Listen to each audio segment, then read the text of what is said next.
आरिफ और सारिस की दोस्ती की कहानी अदालत तक जाएगी। जानिए क्या है मामला। आरिफ और सारिस की दोस्ती की कहानी अब उत्तर प्रदेश या मुल्क में नहीं बल्कि बैनुल अक़वामी सतह पर पहुंच चुकी है। जहां एक तरफ आरिफ सारिस के बगैर नहीं रह सकता, वहीं दूसरी तरफ सारिस भी कई बार अपनी मोहब्बत और दोस्ती का इजहार कर चुका है। ताहम इस दोस्ती के दरमियान महकमे जंगलात बार बार आड़े आ रहे हैं। ऐसे में आरिफ सारिस की दोस्ती जल्द अदालत के दरवाजे तक पहुंच सकती है। इसलिए नहीं कि सारिस को आरिफ के हवाले कर दिया जाए, लेकिन इसलिए कि आरिफ को चिड़ियाघर में मिलने से ना रोका जाए या सारिस को आजाद कर दिया जाए। बता दें कि चाहशमे को कानपुर चिड़ियाघर पहुंचे आरिफ को चिड़ियाघर के अमले ने सारिस से मिलने की इजाजत नहीं दी, जिससे उन्हें बहुत तकलीफ हुई। उस पर आरिफ का कहना है कि पाकिस्तान से आने के बाद लोग यहाँ मोहब्बत के नाम पर रह सकते हैं, लेकिन हम अपने दोस्त से नहीं मिल सकते। ये बहुत अजीब बात है।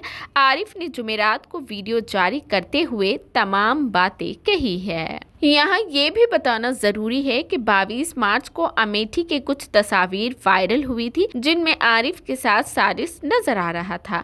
जब ये मामला सोशल मीडिया पर वायरल हुआ तो महकमे जंगलात की एक टीम 9 अप्रैल को अमेठी पहुंची और सारिस को अमेठी से कानपुर ज़ूलॉजिकल पार्क मुंतकिल कर दिया गया। उसके बाद कानपुर ज़ूलॉजिकल पार्क भी 2-3 बार आया। एक बार आरिफ मास्क पहने ज़ूलॉजिकल पार्क पहुंचे।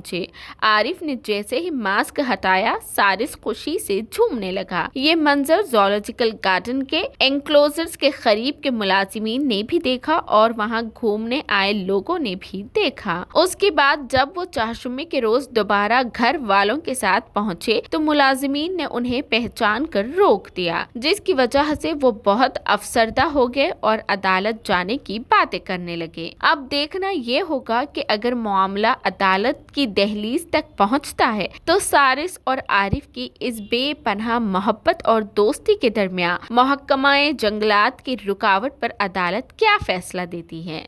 नाजरीन, इस सारिस और आरिफ की दोस्ती की कहानी पर आपकी क्या राय है, हमें कमेंट करके जरूर बताएं।